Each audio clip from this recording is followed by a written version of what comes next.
Book 1, The Last Sunset, Chapter 1. March 12th, 1992. Party till you drop, man.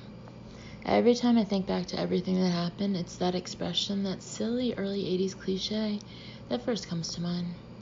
It was actually the first thing we heard when we arrived in Key West to start the last spring break of our college careers.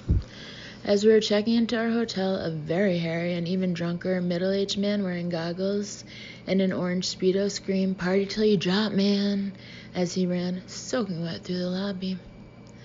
From that hilariously random moment on, for the rest of our vacation, it was our mantra, our boast, our dare to one another.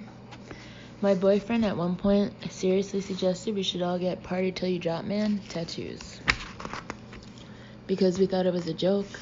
It turned out to be a prophecy. It actually happened. First we partied, then someone dropped. It happened on the last day. Our last afternoon found us just as the previous afternoons had, giddily hungover, lazily finishing up burgers under one of our hotel's beach bar's umbrellas. Under the table, my boyfriend Alex's bare foot was hooked around mine as his finger played with the string of my yellow bikini top. The Cars' classic song "Touch and Go" was playing softly from the outdoor speakers as we watched an aging biker with a black leather vest and braided gray hair play catch with his dog off the bar's sun-beached dock. We laughed every time the collie in the red bandana headbutted the wet tennis ball before belly flopping into the shallow blue waves. As the huffing, drenched collie paddled back to shore, a stiff breeze off the water began jingling the bar's hanging glasses like wind chimes. Listening to the unexpected musical sound, I sighed as a long, steady hit of vacation nirvana swept through me. For a tingling moment, everything, the coolness under the Jägermeister umbrella, the almost pulsating white sand of the beach, the blue-green water of the Gulf, became sharper, brighter, more vivid. When Alex slipped his hand into mine, all the wonderful memories of how we fell in love freshman year played through my mind. The first nervous eye contact across the cavernous geology classroom, the first time he haltingly asked me out, the first time we kissed. As I squeezed his hand back, I thought how lucky we were to have found each other, how good we were together, how bright our future looked. Then it happened. The beginning of the end of my life. Our wiry Australian waitress Maggie, who was clearing the table, smiled as she raised an eyebrow. Then she casually asked what would turn out to be the most important yes or no question of my life. "You motley mob need anything else?" she said in her terrific Aussie accent. Alex, who was leaning so far back in his plastic deck chair that he was practically lying down, suddenly sat up with a wide, strangely infectious smile on his face. He was average size, slim, dark, almost delicate, so you wouldn't guess that he was the place kicker for the nationally ranked University of Florida Gators football team.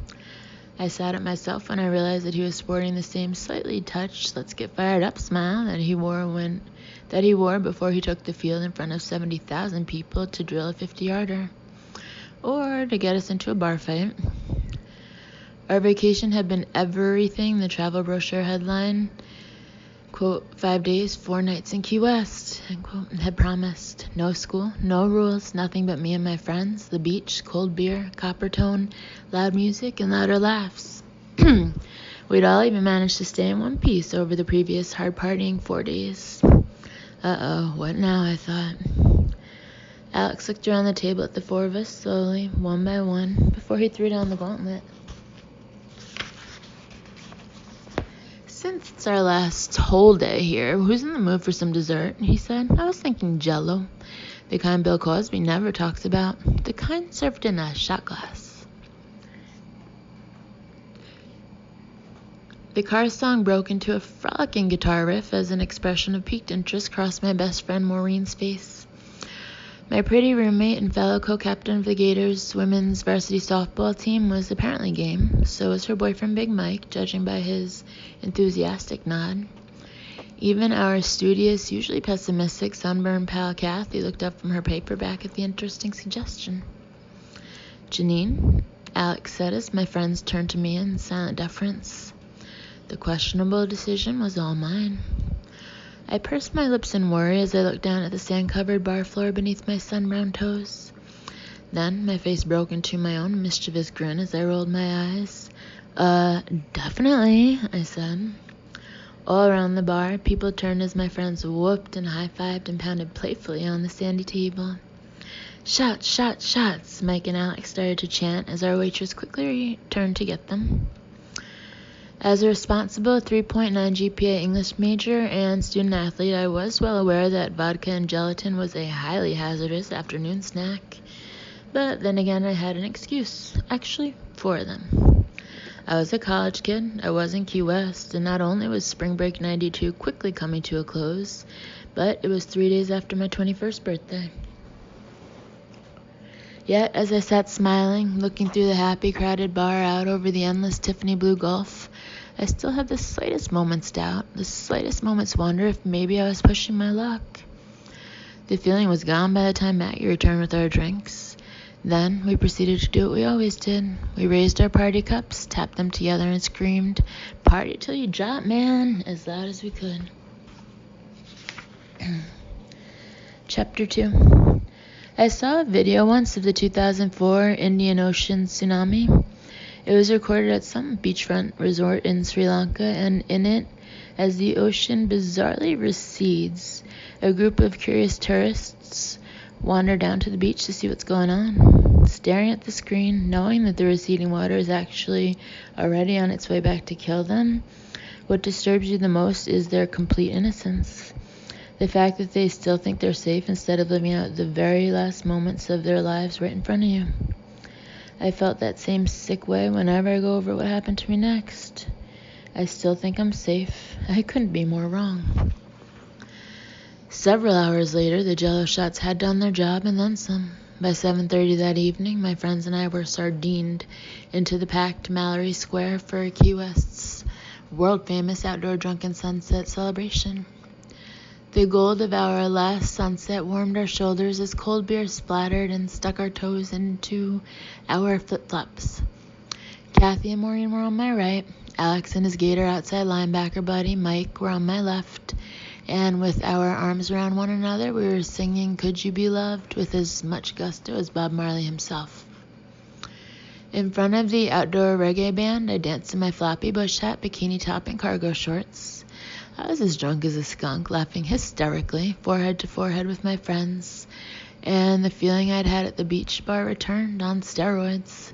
I had everything. I was young and pretty and carefree, with my arms around people I loved who loved me back. For a fleeting moment, I felt truly ecstatically happy to be alive. For a split second, then it was gone. When I woke, the cheap hotel room clock read 2:23 a.m.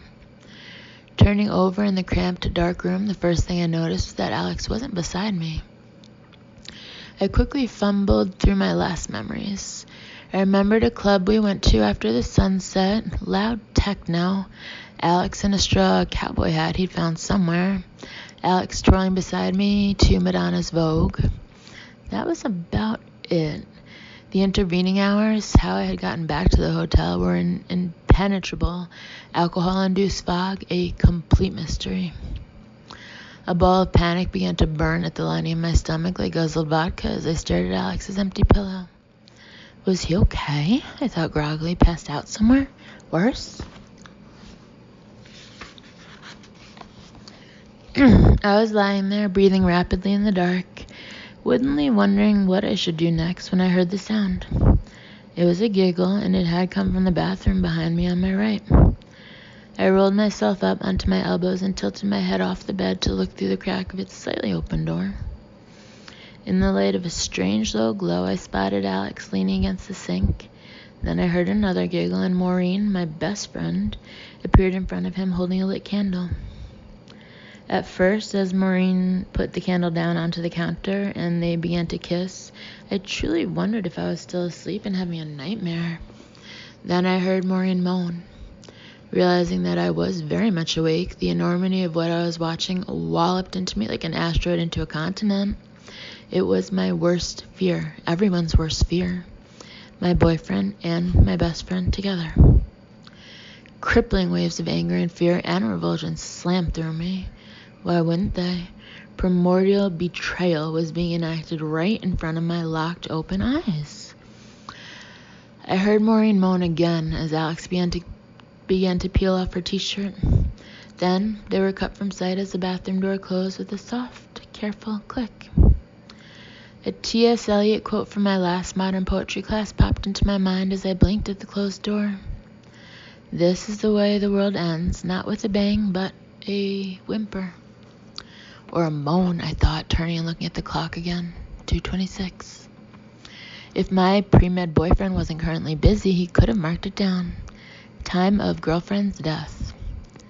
I didn't scream as I sat up. I didn't look for something heavy and then kick the door in and start swinging. In retrospect, that's exactly what I should have done. Instead, I decided not to bother them. I just simply stood. Barefoot, I grabbed my jacket and stumbled out of the bedroom and through the hotel room's front door, closing it behind me with my own soft, careful click. Chapter 3. I waited until I was outside the hotel's empty lobby before I started jogging. After a minute, I broke into a sprint. Down the middle of the pitch-dark street, I huffed and puffed, sweating like a marathon runner, like an action movie star escaping an impending nuclear explosion. I was fast, too. Maureen was the tall, blonde, long-limbed pitcher.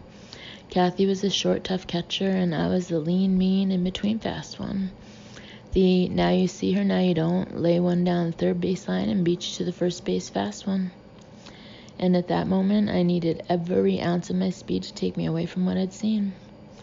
Because what I'd witnessed wasn't just the 2-for-1 end of my relationships with my boyfriend and my best friend. I guess you could call it the proverbial last straw. My dad, a Maryland state trooper, had died in the line of duty when I was 11. All dads are special, of course, but my dad actually was an extremely special human being. Exceedingly kind, deeply moral, and a gifted natural listener, he was the person everyone he came into contact with, co-workers, neighbors, the mailman, complete strangers, turned to for comfort and advice, which was what made his unexpected death even more devastating. It tore something deep and fundamental inside of my mom. Once an intensely religious teetotaler, she started drinking, she put on 80 pounds and stopped taking care of herself. Everything came to a head in the spring of my junior year in college when she committed suicide and my dad's old Ford F-150 with the help of a garden hose. Maureen and Alex had bookended me throughout my mom's funeral arrangements. Since I had no brothers or sisters or close relatives, they had been more than best friends to me. They had been the only family I had left. The trip down here had actually been Maureen's idea. She knew the anniversary of my mom's passing was approaching and she wanted to cheer me up. It was all too much. The pain of the betrayal I'd just witnessed hit me again like a wrecking ball. I began crying as I ran, tears mixed with the sweat that began to drip off my face and onto the sandy blacktop and the tops of my bare feet. I dropped to my knees onto the sand when I arrived at the beach. It was empty, just me and the dark ocean and the star-filled sky. Staring out at the black water, I remembered when I'd almost drowned at an Ocean City beach when I was 9. I'd been caught by a riptide, but my dad had saved me. I breathed the night air in and out and listened to the lap of the waves, feeling more alone and desperate than I ever had in my entire life. There was no one at all to save me now. About 20 feet to the right beside me, I noticed a fat concrete buoy-shaped marker. Southernmost point, continental USA, was painted on it. 90 miles to Cuba. I was standing, soul-wrecked, about to take a shot at swimming those 90 miles, when I stuck my hand into the pocket of my shorts and realized something fascinating. I had Alex's car keys. The keys to his Z28 Chevy Camaro, which had brought us down here from the University of Florida in Gainesville. He'd gotten his baby, as he called it, from sweating 4 summers at his dad's landscaping business.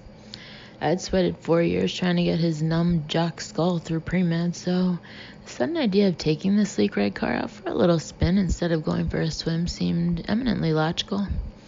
To my shattered heart, it seemed downright brilliant. I ran even faster back to the hotel parking lot. After I sailed one of Horeen's bags out the window, I gunned the Z28's engine like I had pole position at the Indy 500. Then I did what any Any self-respecting suicidal, recently orphaned, currently being cheated on 21-year-old girl would do. I neutral dropped my boyfriend's Camaro out of the lot in a cloud of rubber smoke. Chapter 4. After a few fishtailing turns, I found an open road next to a beach and drove the Camaro properly, namely, like I'd stolen it.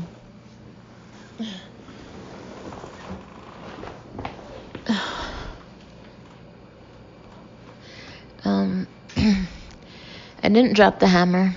I very nearly busted it through the meticulously vacuumed floor. Its 5.7-liter V8 engine roared hungrily, demonically as it rose in pitch, the intro to a heavy metal song. Crazy train, I thought, as I slammed back into my seat. Or was it Highway to Hell? Parked cars that I blurred past started making that zip, zip, zip, zip, zip NASCAR sound. I tried to decide what I wanted to wreck more at that moment, Alex's pride and joy, or myself. The notion of ending the utter stillness of my bad luck life seemed very tempting. From where I was sitting without a seatbelt, life was pain, and I was seriously thinking about ending mine as visibly and messily as possible.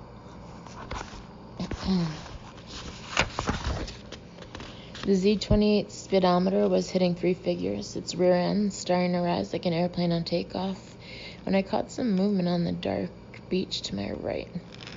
I squinted at the motion through the windshield. It was a blur, something small running. Was it a rabbit? No, I realized as I got closer very quickly. It was a dog, a collie with a red bandana around its neck.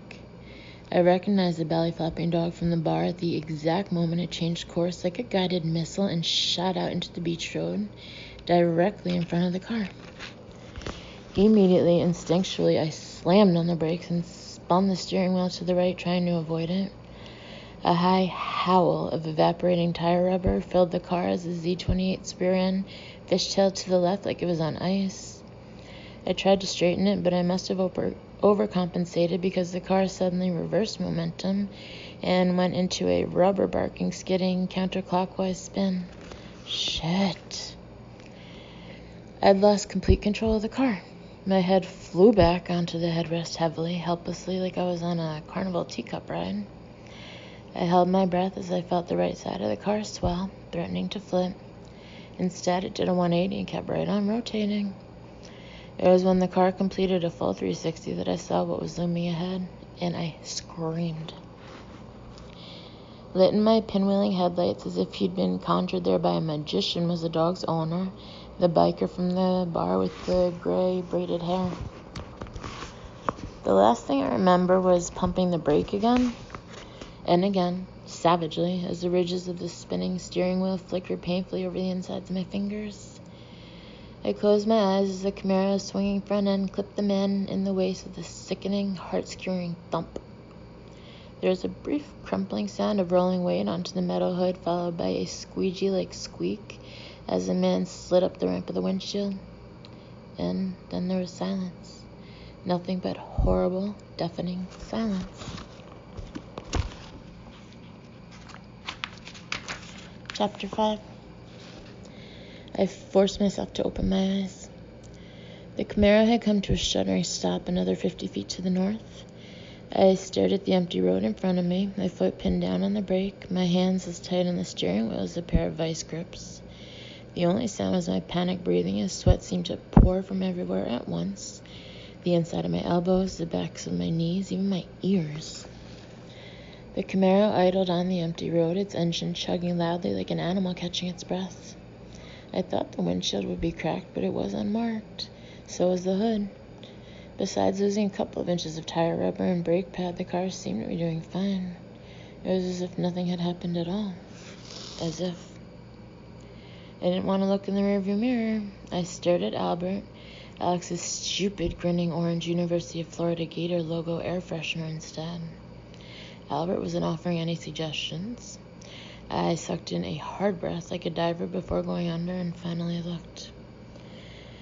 The biker lay in the middle of the right lane behind me. He was face down in the asphalt beside my skid marks. his thick gray braid half undone, his arms flung out in a Christ-like spread. Traffic cones and stanchions from work area along the side of the road were scattered around him like nailed bowling pins. He wasn't moving. When I noticed the dark inky splotch in his gray hair and on the street beside his head, various parts of my body started to shake simultaneously. My knees, my hands, my lips. I let out my sour, rum-scented breath and covered my face with my quivering hands. My trembling, clenching fingers clawed at my skull like a rock climber searching for purchase. What have I done? I asked myself between hysterical gulps of air. Killed a man, came a stone-sober answering thought in response. You just killed a man trying to save his dog. I glanced up at the open road through the windshield. It curved away out of sight in the moonlit distance, beautiful, dreamlike, beckoning like the yellow brick road in The Wizard of Oz. That's when the cool, rational, very sober-sounding voice in my head delivered 2 words, a soundbite, an ad slogan. Just go. It wasn't your fault, my interior voiceover continued. You were trying not to hit the dog. There was nothing you could do. Besides, no one saw. Take your foot off the brake and move it onto the gas. Don't look back. Don't be stupid. Just go. It was true that no one had seen it, I realized with a swallow. I was on an empty stretch of road near the airport with nothing but the deserted beach on the right. The only structure was an abandoned-looking concrete industrial building a couple of 100 feet up on the left. The only witnesses to the incident were a silent armada of yellow school buses parked behind a chain-link fence across the street. Their dead, eye-like headlights seemed to stare at me as if wondering what I was going to do. I looked around for the biker's dog. It was gone. It was as if I came back online then. Having thought the unthinkable, the spell was broken and I could once again focus. I slid the car into the park and turned it off. I had to help this poor man. I needed to do what my father would have done. Start CPR, stop his bleeding, find a phone. Go, I thought, disgusted, as I fumbled with the door latch. How could I have even considered such a thing? I was a good person. I'd been a lifeguard, a candy striper. That's my good girl, my daddy used to say as I'd help him off with his high-gloss police Oxfords. I was getting out of the car when I noticed a pair of headlights approaching the distance behind the injured man. Before I could breathe, an unexpected and dazzling flash of brilliant color crowned the headlights. I stared, paralyzed, mesmerized, as the night suddenly blazed with a fireworks burst of police lights, blinding bubbles of blood red and vivid sapphire blue. Chapter 6. The flashing police cruiser was strangely silent as it rolled to a slanting stop halfway between me and the fallen biker. As the metallic squawk and chitter of its police radio reached my ears, my chin dropped to my chest like a condemned prisoner's waiting for the axe. I looked up as I heard the heavy crunch of a footstep by the cop car's open door. I couldn't see the officer's face, which was backlit by the blinding roof lights. The only thing I could make out was his large, squarish, dark outline against the crazily strobing lights. Stay there and keep your hands where I can see them, the cop said like the voice of God. I immediately complied. Over the trunk of the cop car, I watched the officer quickly approach the injured man and squat by his side. The next thing I knew, the cop was looming over me. He was unexpectedly handsome with short black hair and pale blue eyes and a lean face. He was 6'2" or 3, early 30s, powerfully built. His all-American physical attractiveness made the whole situation worse somehow, made my guilt sharper, my despair more vile. He's dead, the officer said. Something at my core faltered. Oh no, I whispered like a crazy person into my lap. Please, no. I'm sorry, I'm so sorry. I buried my shaking head deeper into my hands as the recruitment police officer leaned down beside my face and sniffed. And you're dead drunk. Stand up and put your hands behind your head.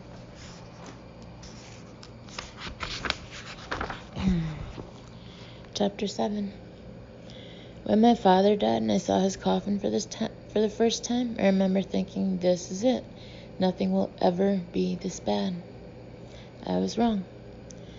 The officer cuffed me and put me into the back seat of the cruiser. I was surprised at how clean it was. It smelled new. The rubber floor mats were as immaculate as the ones in Alex's car. The seat was deep, plush almost. Except for the kind of black plastic mesh separating the front from the back, you wouldn't think it was a cop car. Despite the fact that my father was a cop, I'd never been in one before. My right leg started shaking like a newly caught fish. Was I having a stroke, I wondered? Staring at my jitterbugging thigh. I hope so, because anything was better than facing this. I snorted back a wet, spasming sob. Anything. I glanced at the back of the cop's head as he lowered himself into the police cruiser's front seat. Like everything else about him, his head was neat, ordered, squared off.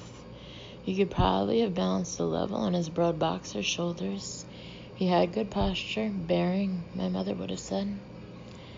Had he been in the military? My haywire brain wanted to know. I read his backward name tag in the rearview mirror. Fournier. Officer Fournier put his head down as he typed my driver's license information into his boxy front seat computer terminal. Then his cropped head suddenly leveled again. This right, he said, without turning around. Your 21st birthday was just a few days ago. You down here for spring break? I noticed for the first time that there was a slight northeastern city inflection to his voice. Boston, New York, Philly, maybe. Then I had another, less distracted thought. What color prison jumpsuit would they give me? Yes, I said, choking back another sob. I'm a senior at UF.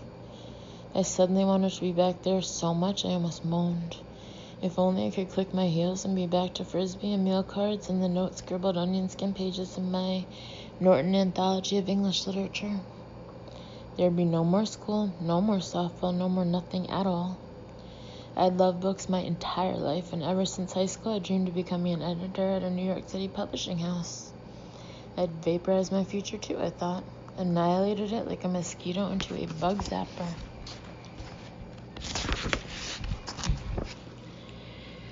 I was now one of those people that you read about in your pajamas, a name you shook your head over in the local newspaper's police beat section as you turned back to your coffee and thought about what to wear to work. My life as I knew it had become a thing of the past. Chapter 8. Who do you want me to talk to first, your mom or your dad? Officer Fournier said, making eye contact for the first time in the rear view. He really was easy to look at. Not pretty and dark like Alex. He was a paler, more angular, badass white man, sort of handsome. His eyes were a strikingly light, almost silver blue. They're both dead, I said. Officer Fournier let out a sigh. You don't want to lie to me, Janine, he said sternly. I think you understand your situation here. You really don't want to make this even worse for yourself. It's true, I said, sounding calm and sober suddenly. My dad was a Maryland state trooper. He was killed in a line-of-duty roadblock car crash in 1982. I have his prayer card in my wallet. My mom died last year. Officer Fournier went into my wallet. He turned all the way around a moment later, suddenly much less imposing with my dad's prayer card in his hand. How'd your mom die, he said. She committed suicide, I said. I realized it was the first time I'd ever said it out loud. Wow, that's rough, Officer Fournier said, sounding almost sympathetic as he absorbed that. Any brothers or sisters?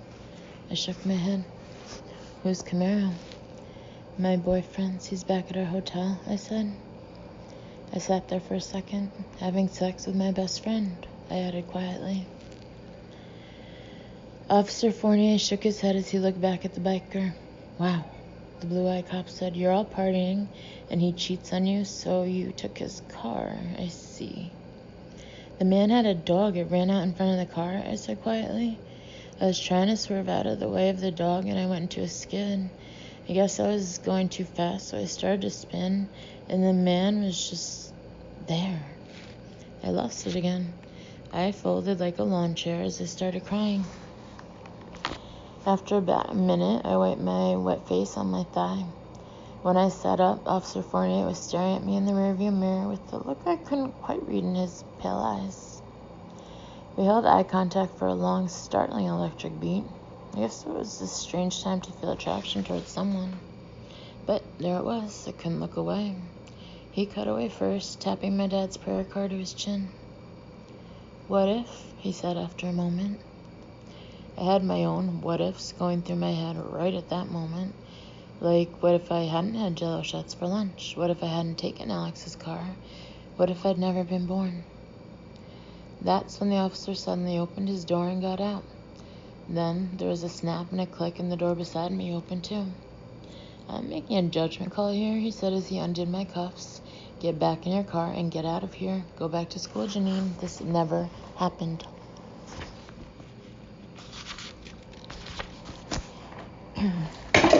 Oops. Chapter 9. I stood up in the street beside the police car, rubbing my wrists, trying to absorb exactly what was happening.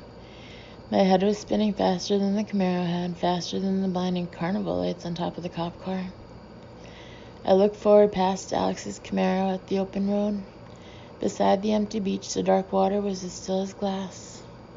"I don't understand, Officer Fournier," I said. "That's funny, I'm having a little trouble understanding what I'm doing myself," he said, putting the cuffs back on his belt and passing a hand through his cropped black hair. "And you can drop the officer there. My name's Peter, St. Peter in your case, since I just saved your life. Now get back in your car and get out of here before somebody comes or I change my mind." "But how can I just go?" "There aren't any witnesses and I haven't called it in yet as how," he said. "But I'm responsible." "Listen to me," Peter said. "The state of Florida is waging a war on drunk driving with extremely strict sentencing guidelines for vehicular manslaughter. Once I make you blow into the breathalyzer, you're looking at jail time. It's a ridiculously stupid, politically motivated law, but the jury won't see that, and neither will the judge. You can't survive jail, Janine. You won't make it." "But that poor man is dead. I can't just walk away." "Let me tell you a little about that poor man," Peter said. "His name is Ramon Pena. He was a hardcore meth and heroin addict who just got out of jail. We collared the repeat offender a couple of years ago, climbing out of an old lady's window. He raped and robbed an 83-year-old woman, broke her jaw." Peter nodded at my surprise. "When Ramon couldn't find a drunk to roll, he'd bum money from tourists on Duval Street with his dog. That's basically his obituary. Besides, it wasn't even your fault. He was probably so high that he dove out in front of your car thinking it was a swimming pool. Ramon's hurt enough people in his life. Don't let his death take you out too. You're a decent person who was in the wrong place at the wrong time. Now, take your boyfriend's keys and get out of here." "But," I said. "I'm not asking you," Peter said, putting the keys in my hand. "I'm telling you. Now, go." Chapter 10. I was staring at the keys, now miraculously back in my palm, when Peter's police radio let out a long beep. A voice on the radio began chattering something I couldn't decipher. Peter cocked his head, listening intently. "What is it?" I said.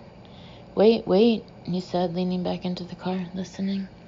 "Unbelievable," he said, when the radio voice stopped. He shook his head as he turned, his face crestfallen. "What?" I said. "Your boyfriend's Camaro just came up over the radio as stolen. He told dispatch that not only did you take his car without permission, but that you're drunk. First thing the DTs will do when they pull up is ask for all the overnight calls that came in. Next, they'll want to see your boyfriend's car, which for sure has blood on it, which leaves no way out of this after all. I can't believe this. I actually can't let you go. I have to call this in now." Alex had called his car in as stolen? After what he did to me with Maureen, he actually called the cops on me? I felt incredibly weak suddenly. I felt like lying down on the asphalt next to the cop car and closing my eyes. Instead, I just started to cry. Wait, Peter said, putting his hand on my shoulder. He stared at me, his blue eyes as big as saucers. "Please don't cry. I think we can fix this. I have an idea," he said. Peter made a dismal face as he slowly glanced over his shoulder at the fallen man, then back at me. We could get rid of Ramon's body, he said. Chapter 11. What? I said, wincing. I live a few blocks from here. I have a boat at my house. Peter said, I'll take care of everything. My legs started hopping again like a Mexican jumping bean. But that's nuts, I said. You know that, right? How nuts that is? Peter nodded with an almost comic enthusiasm. You don't have to explain it to me, he said. But I said, hesitating. Look, Janine, it's our only option. I'll put him in the Camara's trunk. You follow me in the Camaro back to my house. I'll take it from there. I'm working the graveyard shift. No one will even know I'm gone. This is crazy, I said, looking around. We're out of time, Peter said. If a car comes by, I won't have a choice. I'm trying to do you a favor, but if you're not up to it, I completely understand. I'm not real jazzed about the possibility of going to jail myself. It's entirely up to you. I stood there looking at him as he checked his watch. He blinked as he stared back, waiting calmly for my answer. Even with his big hands resting on his bulky, gear-laden hips, he suddenly seemed friendly. A nice teddy bear of a guy, a drinking buddy, a big brother sticking his neck out for me, trying to do me a solid. Had my father ever done something like this for me? For someone, I wondered. Maybe he had, I thought. I closed my eyes. There it was before me, the rest of my life. Jail or freedom, right or wrong. I thought about looking over again at the man I'd struck, but in the end I decided not to. I opened my eyes. In the silence, Peter clicked the cuffs together, like the final tick of a scale coming to rest, like the click of the bathroom door with Alex and Maureen behind it, I thought. Then finally I nodded. Okay then, hurry up now, Peter said. Back up the car, pop the trunk, and follow me.